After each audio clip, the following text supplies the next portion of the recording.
Hello, नमस्कार, आदाब, सत श्री अकाल दोस्तों। मैं हूं स्नेहा और आप देख रहे हैं साम टीवी। हमारे सेक्स एक सुखी जीवन का मंत्र इस खास शो में आप सभी का मैं स्वागत करती हूं। दोस्तों, जब भी हमें कोई भी मेडिकल इमरजेंसी आती है या फिर स्वास्थ्य से जुड़ी कोई परेशानी हमें सताती है तो हम क्या करते हैं? सबसे पहले ये सारी चीज़ें हम हमारे परिवार के किसी खास सदस्य के साथ, परिवार के बड़ों के साथ शेयर करते हैं, परिवारजनों के साथ शेयर करते हैं। लेकिन बहुत से लोगों के ज़िंदगी में सेक्स लाइफ से जुड़ी कई सारी परेशानियाँ होती है, कई सारी दिक्कतें होती है, कई सारी उनकी सेक्स से जुड़ी समस्याएं होती है, लेकिन इस पे समाधान वो कहीं पा नहीं सकते क्योंकि इसके बारे में खुल के बात ही नहीं की जाती है। भाई, तो कैसे हम इस सब से छुटकारा पा सकते हैं? लेकिन अभी कोई ज़रूरत नहीं है परेशान होने की या फिर घबराने की या फिर शर्माने की, क्योंकि डॉक्टर विजय दहीफले आपके साथ है और डॉक्टर विजय दहीफले आपके सेक्स से जुड़े सारे सवालों के जवाब बहुत ही आसान और सरल तरीके से देंगे। तो आइए शुरुआत करने से पहले जानते हैं डॉक्टर विजय दहीफले जी के बारे में। डॉक्टर विजय दहीफले ये एक जाने माने सेक्सोलॉजिस्ट, यूरोलॉजिस्ट और एंड्रोलॉजिस्ट है। डॉक्टर विजय दहीफले जी के क्लिनिक संभाजी नगर, हैदराबाद, दिल्ली में द्वारका, पुणे तथा नवी मुंबई में नेरुल, खारघर मेडिकोर हॉस्पिटल, थाने, दादर, अंधेरी, कल्याण, नासिक, नागपुर, अहमदाबाद और दुबई में भी है। डॉक्टर दहीफले जी का भारत तथा अन्य देशों में कॉन्फ्रेंसेस और सेमिनार्स के लिए हमेशा आना जाना रहता है, जिनके माध्यम से डॉक्टर विजय दहीफले सेक्स संबंधी सभी समस्याओं पर सलाह एवं मार्गदर्शन करते हैं। तो इस वक्त हमारे स्टूडियो में, साम टीवी के स्टूडियो में मौजूद है हमारे इस शो के खास मेहमान, सेक्सोलॉजिस्ट, यूरोलॉजिस्ट, एंड्रोलॉजिस्ट डॉक्टर विजय दहीफले, जो कि वैज्ञानिक तरीके से आपके सारे सेक्स संबंधी समस्याओं का करेंगे समाधान। डॉक्टर साहब, वेलकम। नमस्ते। तो सबसे पहले हम जानने वाले हैं सेक्सुअल डिस्फंक्शन और ऑर्गेज्म यानी तृप्ति के बारे में। तो पहले हम जानेंगे फीमेल्स में जो ऑर्गेज्म होता है उसके बारे में। फीमेल्स में ऑर्गेज्म साधारण तौर पे कितनी देर तक टिका रहता है, इसके बारे में हम जानने वाले। डॉक्टर साहब, फीमेल्स में ऑर्गेज्म जो है कितनी देर तक कायम रहता है? डेफिनेटली सब्जेक्ट तो डिस्कस करेंगे। उसके पहले लास्ट टाइम जो हमारी क्लिप थी उसकी viewership all over the world में सबसे ज़्यादा आ चुकी है और सब लोगों ने इसे अप्रिशिएट किया है कि इतना अच्छा इन्फॉर्मेशन अपने मन से जा रहा है। तो और उसका डिटेल और कुछ ब्यौरा है हम लेंगे आज के एपिसोड में। स्नेहा, ये जो सीरीज चल रही है सेक्स एजुकेशन, सेक्सुअल अवेयरनेस और सेक्सुअल सेफ्टी, इसके अंतर्गत हम पूरे साइंटिफिक टॉपिक ले रहे हैं। Male dysfunction, female dysfunction, orgasm क्या है, इस तरह से पूरी इन्फॉर्मेशन लेना है। लेकिन इसके पहले एक डिस्क्लेमर देना चाहता हूँ। Time, place, person, conditional, culture, safety, consulting अपना ओन और नॉन इन्फेक्टेड नॉन पार्टनर उसके साथ ही आजमाना है।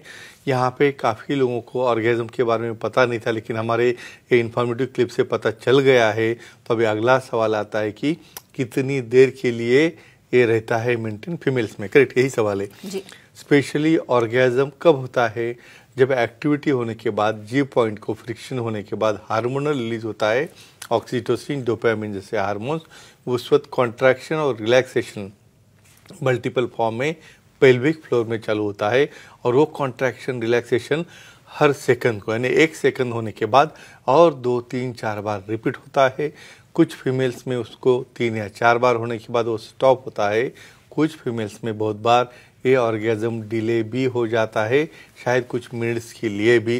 तो ऐसा पर्सन टू पर्सन वेरिएशन है। ये वेरिएशन रहता है पार्टनर रिस्पांस से, ये वेरिएशन रहता है हार्मोन्स रिलेटेड, और कौन से फैक्टर इससे रिलेटेड है हम एक क्लिप में आज देखने वाले हैं। अच्छा डॉक्टर साहब, ऑर्गेज्म के लिए या फिर इसे चालना मिले इसलिए कोई स्टिमुलेटर्स भी हो सकते हैं? Yes, correct, it's very nice question. पहले नेचुरल स्टिमुलेशन क्या होता है कहेंगे। काफ़ी लोगों को ये पता नहीं है कि ऑर्गेज्म होने के लिए उन्हें बस एक ही चीज़ पता है, पीनो वैजाइनल सेक्स करने का। बाकी उन्हें फोर प्ले पता नहीं है, वहाँ पे उन्हें निपल प्ले पता नहीं है, वहाँ उनको किसी तरह से clitoral stimulation, it is very important. Clitoris ये वैजाइनल रीजन में सबसे इम्पॉर्टेंट पार्ट है, जहाँ पे सबसे ज़्यादा नर्व्स और वेसल्स रहते हैं, उसे भी वहाँ पे मसाज करना इम्पोर्टेंट रहता है। कुछ फीमेल्स को कतई ही पिनो वैजाइनल सेक्स से ऑर्गेज्म नहीं आता। ऐसे केसेस में हाइजीनिक मेथड से, जहाँ पे नेल्स ना हो, अच्छा हैंड वॉश से उन्हें खुद या उनके पार्टनर को वहाँ पे मसाज करना है। या बहुत बार सेक्सोलॉजिस्ट, यूरोलॉजिस्ट और एंड्रोलॉजिस्ट ने एडवाइस किए वाले कुछ वैक्यूम सक्शन डिवाइस और कुछ वाइब्रेटर्स रहते हैं, जिसकी वजह से वहाँ उन्हें तृप्ति मिलने में काफ़ी सहायता मिलती है। और ये भी काफ़ी साइंटिफिक होता है ये मालूम होना बहुत बहुत ज़रूरी है। अच्छा, पहला फोन आ रहा है हमें, पहले कॉलर हमारे साथ जुड़ रहा है ठाणे से। गोपाल जी, पूछिए, सवाल पूछिए। नमस्ते सर। नमस्ते जी, बोलिए।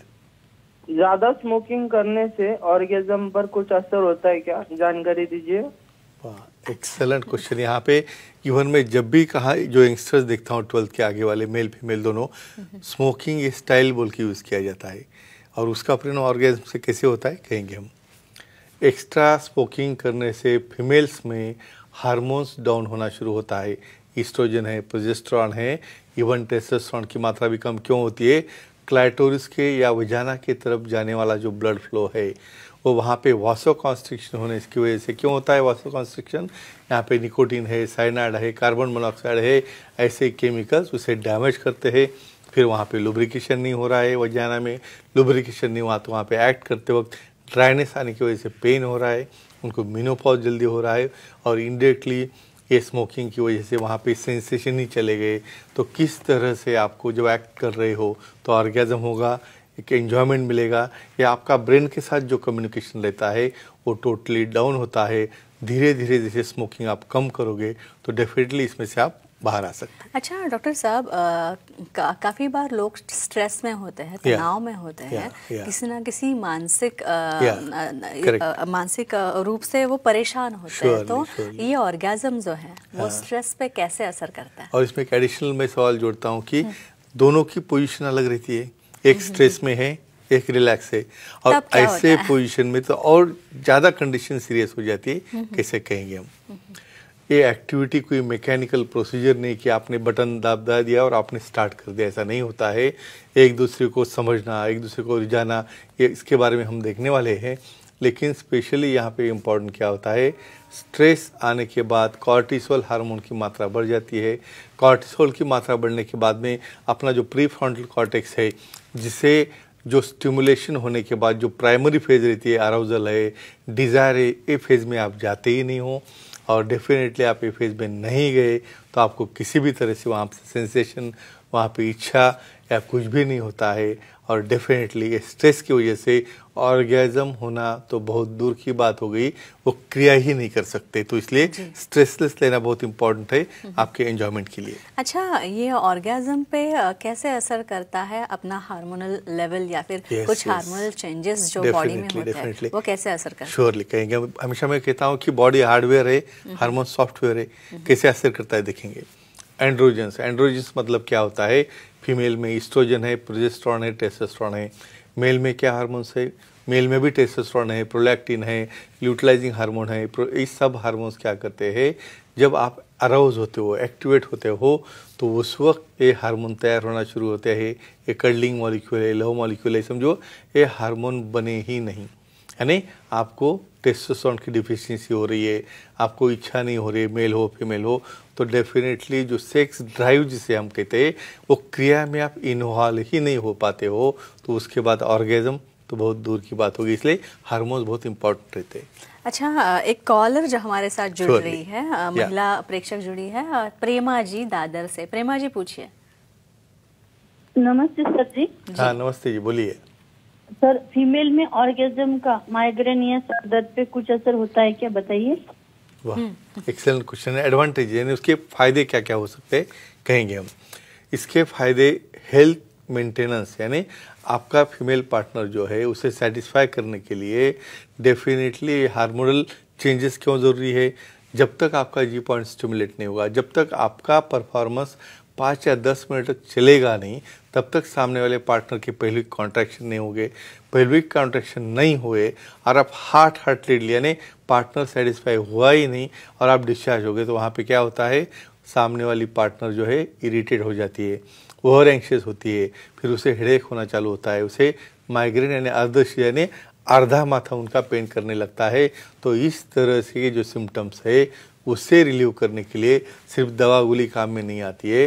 तो आपके दोनों के कंसेंटिंग से, दोनों के इन्वॉल्वमेंट से जब क्रिया करोगे और जब ये हार्मोनल रिलीज हो जाएगा तो ये पीक पॉइंट जो रहता है रिलीज होने का, उसकी वजह से बॉडी में प्रोलैक्टिन जैसे हार्मोन तैयार होकर आपकी बॉडी रिलैक्स होती है, कॉर्टिसोल लेवल कम होती है, स्ट्रेस कम होता है और इस अलग अलग प्रकार के माइग्रेन और हेडेक भी काफ़ी कम कंट्रोल में आ जाता है।